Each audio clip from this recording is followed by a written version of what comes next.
Research project turned into a much-praised search engine. It is called Google. The amount of information available is immense. At Google, our mission is to make the world's information accessible and useful. Larry Page, CEO of Alphabet, Sergey Brin, president of the company, stepping down from their roles. 10 अगस्त 2015 में Larry page और सर्गे Bryan ने सुंदर पिचाई को Google का CEO बना दिया और पहली झलक में तो ऐसा लगा कि उन दोनों को हैंड्स ऑफ रोल प्ले करना था कंपनी में। हालांकि सुंदर पिचाई ने सारे डे टू डे के काम हैंडल करे गूगल पे, लैरी और सर्गे ने फोकस किया लॉन्ग टर्म फ्यूचर पे कंपनी के। मगर सिर्फ 4 सालों बाद दिसंबर 2019 में लैरी और सर्गे ने सुंदर को अल्फ़ाबेट का ही सीईओ बना दिया और वो गायब ही हो गए। वो बहुत कम ही दिखते हैं पब्लिक में और वो मीटिंग्स को भी स्किप करते रहते हैं। ये काफ़ी अजीब चीज़ है क्योंकि ज़्यादातर फाउंडर्स मरते दम तक सिग्निफिकेंट रोल चलाते हैं अपनी कंपनीज में। जब आप वॉरेन बफे और चार्ली मंगर को देख सकते हो तो लैरी और सर्गे ने कंपनी को छोड़ दिया और स्पॉटलाइट को भी छोड़ दी, बजाय कि उनके पास 51% कंट्रोल था कंपनी का। ये काफ़ी बोल्ड मूव था क्योंकि उनके पूरे फॉर्च्यून्स ही गूगल की परफॉर्मेंस पर डिपेंड करते हैं। अगर आप उनसे डायरेक्टली पूछोगे तो आपको वो बताएंगे कि वो प्राउड पेरेंट्स की तरह रोल अज्यूम करते हैं कि एडवाइस और लव तो ऑफर करेंगे मगर परेशान नहीं करेंगे। मगर अगर आप एक क्लोजर लुक लोगे तो आपको पता चलेगा कि इसमें और भी ज़्यादा चीज़ें हैं। ऐसा नहीं है कि लैरी और सर्गे के पास विजन्स नहीं है गूगल के लिए या फिर वो कंपनी को चलाना नहीं चाहते। रेदर उनको ये पता चला कि हर बार जब भी वो कंपनी को चलाने की कोशिश करते हैं शेयर होल्डर्स जो है इतने ज़्यादा खुश नहीं होते। इसी की वजह से 1 या 2 बार नहीं हुआ, ये बार बार होता ही रहा गूगल पे जब भी हैं वो। ऐसा लगता है कि इवेंचुअली उन्होंने एक्सेप्ट कर लिया कि उनके गोल्स और गूगल के गोल्स अलाइन नहीं होते और बजाय कि बार बार कोशिश करने के उन्होंने क्लासिक चीज़ करी और रिटायर हो गए। तो यहाँ पे जान लेते हैं सच्चाई गूगल के फाउंडर्स की, क्यों उन्होंने गूगल को छोड़ा और कभी मुड़ के नहीं देखा। हालांकि लैरी और सर्गे ने कुछ ही साल पहले गूगल को छोड़ा है मगर उनकी जो लीडरशिप का स्टाइल था वो डे 1 से ही दिख रहा था सबको। लाइकली जो बेस्ट एग्जांपल है इसका कि लैरी के पास वर्कप्लेस रूल बुक थी जिसमें 5 रूल्स थे। रूल नंबर 1 था डोंट डेलीगेट, जो आप खुद से कर सकते हो वो खुद से करो ताकि चीज़ें जल्दी से हों। ये काफ़ी आयरॉनिक है क्योंकि लैरी आज खुद ही इस रूल को ब्रेक कर रहे हैं। इस चीज़ को साइड में रखते हुए जो इफेक्टिव डेलीगेशन है किसी भी बिजनेस में बहुत ज़्यादा ज़रूरी होता है, मगर लैरी ने एक्टिवली इनकरेज किया अपने एम्प्लॉयज़ को कि वो डेलीगेशन को अवॉइड करें। आगे बढ़ते हैं रूल 2 में। हमें रास्ते में नहीं आना चाहिए अगर हम इसमें वैल्यू ऐड नहीं कर रहे हैं। तो जो लोग काम कर रहे हैं तो उन्हें करने दो और उनसे एक दूसरे से बात करने दो और आप जाके कुछ और करो। तीसरा रूल था डोंट बी ए ब्यूरोक्रेट। चौथा रूल था ideas are more important than age, because अगर कोई जूनियर है इसका मतलब ये नहीं कि वो रिस्पेक्ट और कॉपरेशन को डिजर्व नहीं करते। और फाइनली रूल नंबर 5 था जो worst thing you can do is to stop someone from doing something by saying no period. अगर आप ना करते हो तो आपको उनकी मदद करनी होगी एक अच्छा तरीका ढूंढने में उस चीज़ को करने के लिए। हालांकि बहुत सारे रूल सेंस तो बनाते हैं मगर लैरी का जो मोटिवेशन था इन रूल्स के पीछे वो एग्जैक्टली सही नहीं था। देखो, लैरी हार्मनी नहीं बनाना चाहते थे मैनेजर्स और इंजीनियर्स के बीच में। रेदर वो ये चाहते थे कि कम्प्लीटली मैनेजर्स को हटा दिया जाए क्योंकि उन्हें आइडिया पसंद नहीं था कि नॉन इंजीनियर्स को सुपरवाइज कर रहे हैं। उन्हें ऐसा लग रहा था कि ये सुपरविजन ना कि सिर्फ बेमतलब का था मगर बाधा भी बन रहा था। लैरी बहुत ज़्यादा कॉन्फिडेंट थे जो क्वालिटी थी उनकी इंजीनियरिंग हायर्स की और उन्हें ऐसा लगा कि उनमें कोई भी रीज़न नहीं है कि उन्हें बेबी सिट किया जाए। और जैसे कि रूल बुक ने कहा था, लैरी उम्मीद कर रहे थे कि रूल बुक की वजह से मैनेजर जो है इंजीनियर से दूर रहेंगे, मगर समय के साथ उन्हें रियलाइज़ हुआ कि ये केस नहीं था और वो बहुत ज़्यादा परेशान होने लगे। एक चीज़ जिसकी वजह से उन्हें धक्का लगा वो ये था कि वो कोई भी प्रोग्रेस नहीं देख पा रहे थे अपने बुक सर्चिंग आइडिया पे। लैरी ये चाहते थे कि गूगल वो दुनिया भर की सारी बुक्स को स्कैन करे और ऑनलाइन सर्च करने के लायक बना दे। आपको प्रोबेबली इस फीचर के बारे में आज तो पता होगा मगर ये उस समय अच्छा नहीं चल रहा था और मुझे नहीं लगता कि आप ये चीज़ सुन के सरप्राइज हो गए कि सारी चीज़ों का ब्लेम उन्होंने प्रोजेक्ट मैनेजर्स पर डाल दिया था।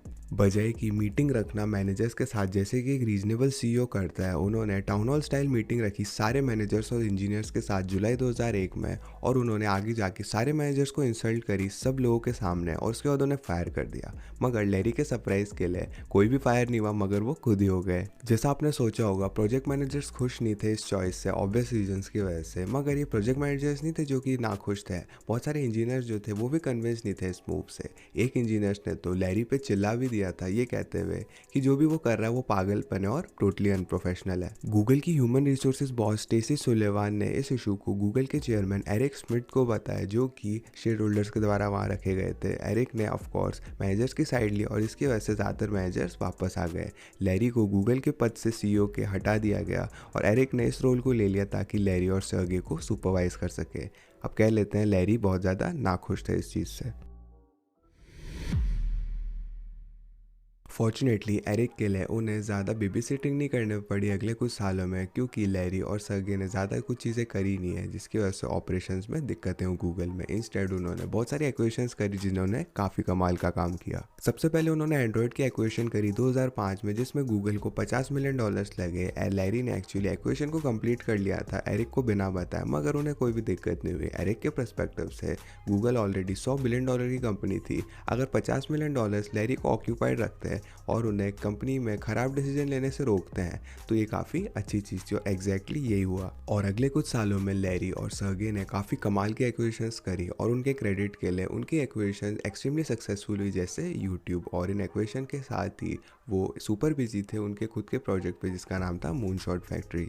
इस फैक्ट्री के 2 फेमस इन्वेंशंस हैं, वो है गूगल सेल्फ ड्राइविंग कार और गूगल ग्लास। और कुछ ही समय बाद एरिक को रियलाइज़ हुआ कि वो इन दोनों पे भरोसा कर सकते हैं वापस से। ना कि कमाल के एक्विजिशंस कर रहे थे दोनों, मगर ग्राउंड ब्रेकिंग इनोवेशंस भी कर रहे थे, मगर कोई भी ऐसी चीज़ नहीं कर रहे थे जो कि क्वेश्चनेबल हो उनके लिए। वो ना तो एम्प्लॉयज़ को इंसल्ट कर रहे थे एक दूसरे के सामने, ना ही मैनेजर्स को फायर कर रहे थे कंपनी में। ऐसा लग रहा था कि वो दोनों मैच्योर हो चुके हैं बिजनेस लीडर्स की तरह और शेयर होल्डर्स भी इस बात पे एग्री कर रहे थे। तो 2011 में जब एरिक ने स्टेप डाउन किया सीईओ से तो उन्होंने ये पद लैरी को दे दिया। मगर इसमें ज़्यादा समय नहीं लगा हर एक को रियलाइज़ होने में कि कोई भी चीज़ लैरी और सर्गे के लिए बदली नहीं है। उन्हें एक आउटलुक मिल चुका है बेसिकली, और वो एक्वेशंस और मूनशॉट फैक्ट्री की तरफ से आया है। मगर क्योंकि अब लैरी वापस से गूगल को चला रहे थे तरीके से, तो बहुत सारे इश्यूज जो है वापस से आने लगे।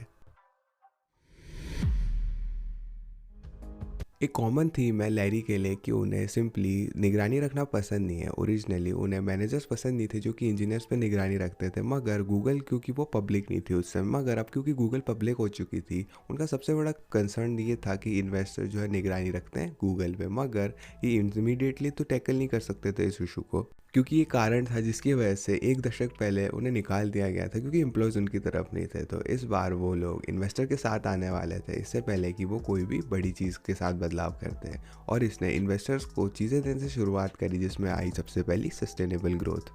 लैरी ने गूगल के प्रोडक्ट्स, फीचर्स और सर्विसेज को कम करना शुरू कर दिया। अपेरेंटली उन्होंने 70 कर दिया इन चीज़ों को सिर्फ 2 सालों में टेक ओवर करने के बाद, और उन्होंने एम्फोसिस दिया डिज़ाइन और सिंप्लिसिटी में ताकि वो एप्पल की सक्सेस को रेप्लिकेट कर सके इसी भाव में। और फाइनली लैरी ने एक्विजिशंस पे नया कंस्ट्रेंट इंप्लीमेंट कर दिया जो था टूथब्रश टेस्ट। बजाय कि प्रॉफिटेबिलिटी देखे कंपनी की, गूगल ने कंपनी को एवेल्युएट किया उनके यूज़फुलनेस पे ही। अगर एक कंपनी कोई चीज़ लोगों को ऐसी दे रही है जिसकी वजह से 1 या 2 बार इस्तेमाल करने से लोगों की ज़िंदगी अच्छी हो रही है तो कंपनी जीत चुकी है।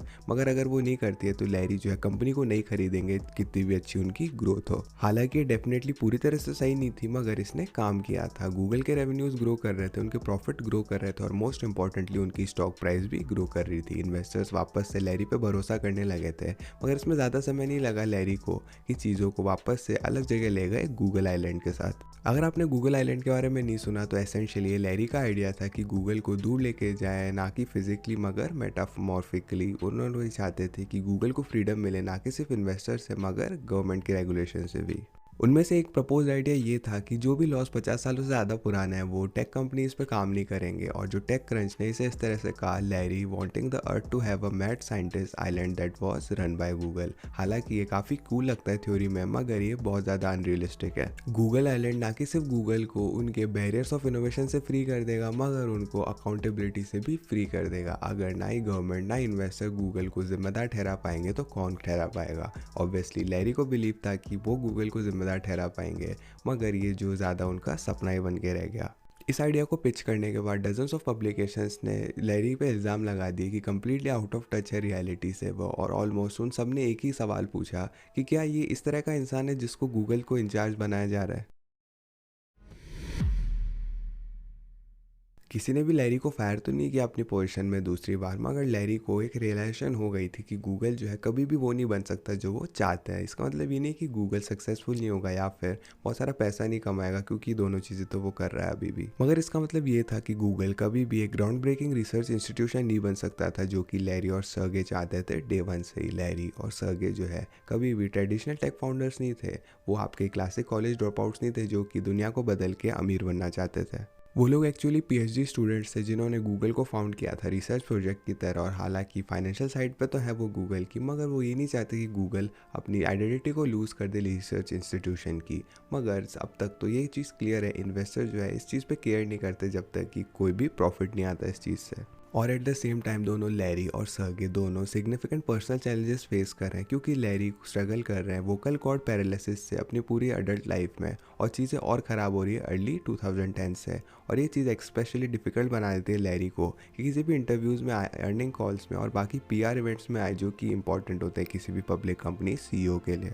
इसने लैरी को MIA नाम से फेमस कर दिया। वहीं पे सर्गे भी एक अफेयर में फंस चुके हैं, जिसकी वजह से ना कि सिर्फ उनकी पब्लिक रेपुटेशन खत्म हो चुकी है, मगर उनकी रिलेशनशिप भी खत्म हो चुकी है लैरी के साथ, जिन्होंने बात करने से भी मना कर रखा है उनसे तब से। और क्योंकि लैरी और सर्गे के पास 51% वोटिंग पावर है गूगल पे, तो टेक्निकली गूगल को किसी भी डायरेक्शन में ले जा सकते हैं वो जहाँ वो चाहें। मगर क्योंकि वो सिर्फ 14% कंपनी को ओन करते हैं मिलके, तो ये चीज़ प्रीटी क्लियर है कि वो अपने वोटिंग पावर को अगर अब्यूज़ करेंगे तो काफ़ी खतरनाक चीज़ होगी 86% ऑफ शेयर होल्डर्स के अगेंस्ट। तो वो डिसाइड करते हैं कि वो क्लासी चीज़ करेंगे और शेयर होल्डर्स को वो देंगे जो वो चाहते हैं। उन्होंने शेयर होल्डर्स को ऐसा सीईओ दिया जो कि गूगल को $1 ट्रिलियन कंपनी में ग्रो कर देगा, सुंदर Pichai. In the mean time Larry और सर्गे ने वेंचर ऑफ कर लिया जो वो हमेशा करना चाहते थे, रिसर्च करने में एक्साइटिंग आइडियाज़ में, जैसे फ्लाइंग कार्स और एंटी एजिंग। होपफुली वो लोग इसे रियलिटी बना पाएंगे, और इसी वजह से गूगल के फाउंडर्स ने गूगल को छोड़ा था। क्या आपको लगता है गूगल और अच्छा होता है लैरी और सर्गे की लीडरशिप के अंदर? कमेंट करके ज़रूर बताएं। साथ साथ इस वीडियो को लाइक कीजिएगा अगर गूगल आप चाहते हो कि कभी भी अपना स्लोगन ना भूले, डोंट बी इविल। और ऑफ कोर्स हमारे डिस्कॉर्ड कम्युनिटी को ज्वाइन कीजिएगा फ्यूचर वीडियो आइडियाज़ देने के लिए, और चैनल को सब्सक्राइब कीजिएगा बाकी क्वेश्चंस लॉजिकली आंसर देखने के लिए। मैं था चिरंजीव, मैं मिलता हूँ आपसे अगली वीडियो में।